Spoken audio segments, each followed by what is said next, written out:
क्या कहेगा, कभी मिलने भी अगर आएगा वो,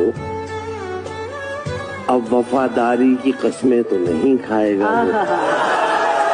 हम समझते थे कि हम उसको भुला सकते हैं, और वो समझता था हमें भूल नहीं पाएगा वो। कितना सोचा था,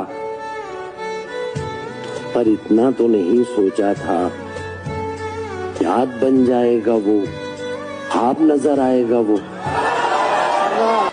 सबके होते हुए एक रोज वो तन्हा होगा, फिर वो ढूंढेगा हमें और नहीं पाएगा वो। इत्तेफाकन जो कभी सामने आया अजमल, अब वो तन्हा तो ना होगा जो ठहर जाएगा वो। क्या कहेगा, कभी मिलने भी अगर आए